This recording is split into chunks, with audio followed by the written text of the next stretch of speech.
राधे राधे दोस्तों, जय श्री कृष्णा। तो आप लोग कैसे, आशा करती हूँ बहुत ज़्यादा अच्छे होंगे। तो मैं तैयार हो रही हूँ वट सावित्री के व्रत के लिए, पूजा के लिए। तो मेरा सारा श्रृंगार हो चुका है, मैं अभी सिंदूर लगा रही हूँ। और ये बिहार के तरफ का पूजा है, तो यहाँ नाक से पूरे मांग भरा जाता है। तो हम लोग को इधर सिंदूर ऐसे ही किया जाता है। और आज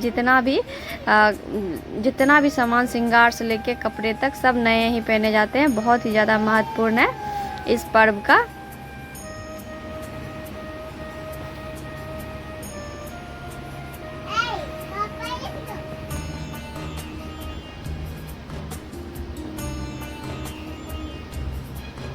इधर मेरी पूजा की थाल भी तैयार है। तो इधर मैं आम ली हूँ, लीची ली हूँ, खीरा है, पान के पत्ता है, और केला है, नारियल है, बसाते हैं, चंदन है, अक्षत है, रोली है, सिंदूर है, श्रृंगार के सारे सामान जितने भी होते हैं सब कुछ है।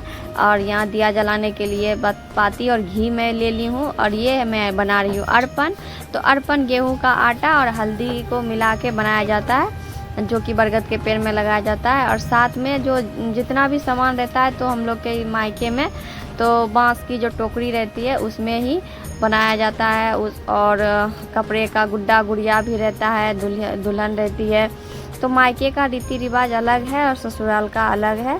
तो ससुराल के नियम से ही मैं करूँगी, क्योंकि ससुराल में ही हमारी धरोहर चलती है। और यहाँ देखिए, बरगद के पेड़ के पास इतनी ज़्यादा भीड़ थी, बहुत देर खड़ा रहने के बाद ही जगह मिल पाया, क्योंकि सब कोई सोचते हैं कि सुबह ही पूजा हो जाए तो अच्छा है। और ये देखिए, आज तो बरगद महाराज भी बहुत ही आनंदित होंगे, क्योंकि इतना सारा चीज़ जो उनको चढ़ाया जा रहा है, और हर महिलाएं उनसे गला मिल रही है। तो गला मिलना सब इसमें अनिवार्य है। बिहार का जो वट सावित्री पूजा है, बहुत ही अलग तरीके से होती है। तो यहाँ मैं 11, 7 या 21 पत्ते या फिर 5 पत्ते को, बरगद के पत्ते को बिछा के उसके ऊपर जल छिड़काव कर दी हूँ। तो सिंदूर लगा दी हूँ, और सारे फल, मिष्ठान, श्रृंगार के सामान, सिंदूर, सब चीज़ मैं वहाँ अर्पण कर दी हूँ। और सबसे पहले मैंने गणेश जी और गौरी जी की पूजा की है, जो कि सुपारी में कच्चे धागे को लपेट के किया जाता है।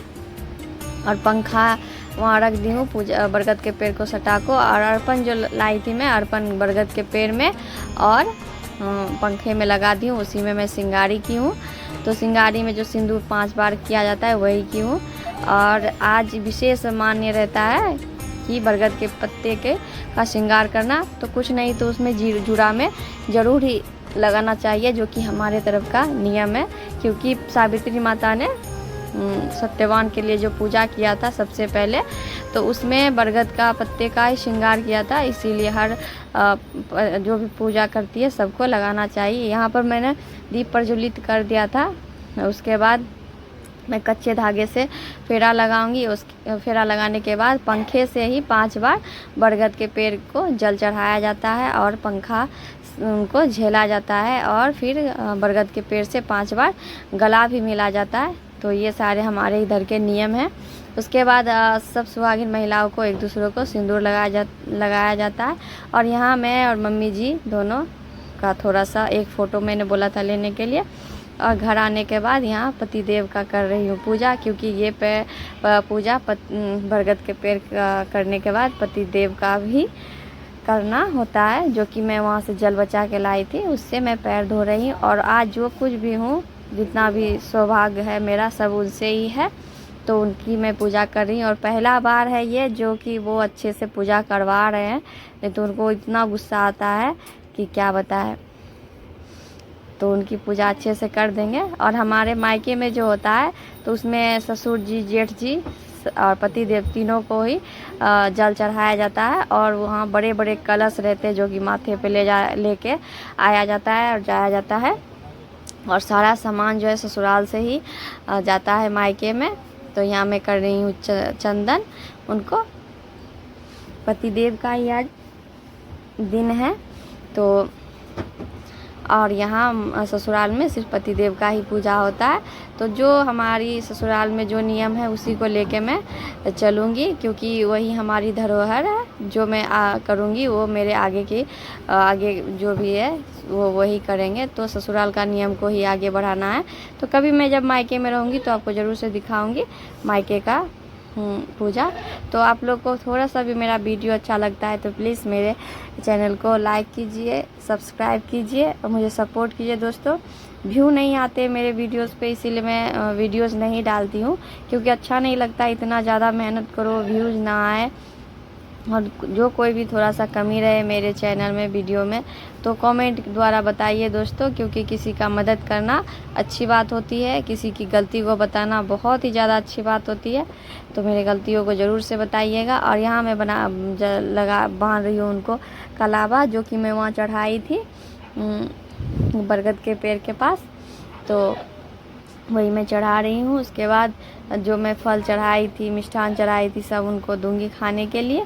और आज मतलब पूजा करने के आने के बाद सब कोई बहुत परेशान था घर में भूख से, क्योंकि भूख लग गई थी बहुत ज़्यादा। आप पापा जी को तो सबसे ज़्यादा भूख लग गई थी, तो मैं लग गई थी खाने बनाने। कोई भी फ़ोटो वगैरह भी नहीं ली थी, क्योंकि जल्दी जल्दी फिर मुझे खाना बनाना था। और यहाँ मेरी हो गई है पूजा। तो कौन कौन इस तरीके से पूजा किया है ज़रूर से बताइएगा।